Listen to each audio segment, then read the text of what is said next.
Anyone that completes an app with you deserved your time for a second call, and you need to protect your time. Yeah. So in other words, I'm gonna spend time with you on a second call. This is done. You get it?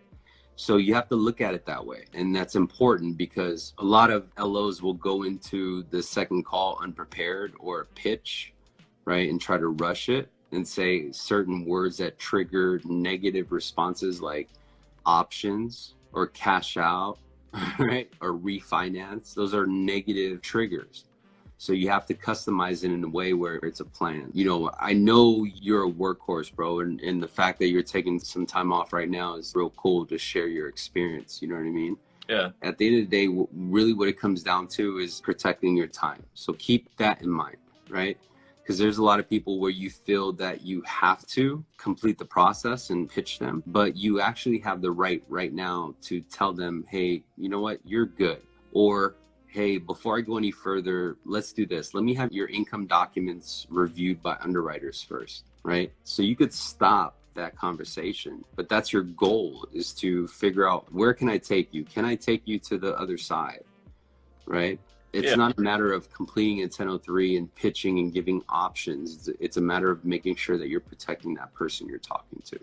Yeah, and I think that's like when I was talking to one of the top LOs at our team, I watched that video where he's talking to the junior, and he was saying that like he doesn't even follow up, because he knows where his time's at. And he's like, I'll talk to 10 people a day and at least 2 of them will send me their stuff. And I feel like where I've been at, like, sending rapid apps, people don't want to pull credit. And I try it, why don't you want to get accurate numbers? Or even if it's a rate table, I'll be like, this is it. But, if you want all of it, like, I'm going to obviously need to know what I'm working with. If they don't want to send them a rapid app, okay, no worries, fill this out whenever you're ready. And, sometimes I follow up, sometimes I don't. Or sometimes I'll be like, hey, Alan, is there a way to get an estimate without this? And I'm like, well, no. I feel like sometimes I worry so much about getting like high production that I follow up a ton on these people. But at the end of the day, like, if they're not going to have the urgency, like if I tell them twice that, hey, rates are going up, they're going up. I think I sent like 10 emails yesterday or Wednesday just with the 10-year treasury snippet from the last like 3 months, and to be like, it's up, like it's going up, rates are going up. You're going to want to secure your rate sooner or later. If they don't respond, like, I just started saying, all right, I'm moving on. Because it's a choice. Yeah. Right? And so switch up the verbiage on those emails that you send them and make it sound like this. Hey, my manager wants me to pull your file. The reason is because the market ticked up and I've been fighting to get your seat reserved in this campaign.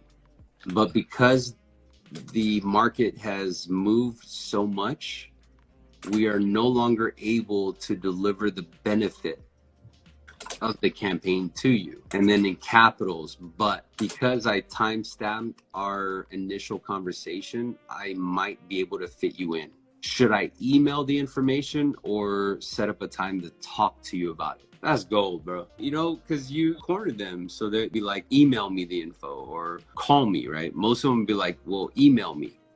And so your return is, okay, great. So first off, I don't have the documents needed to lock in your loan, but let me help you save some time. In order to fit you in this campaign, let me ask you one thing.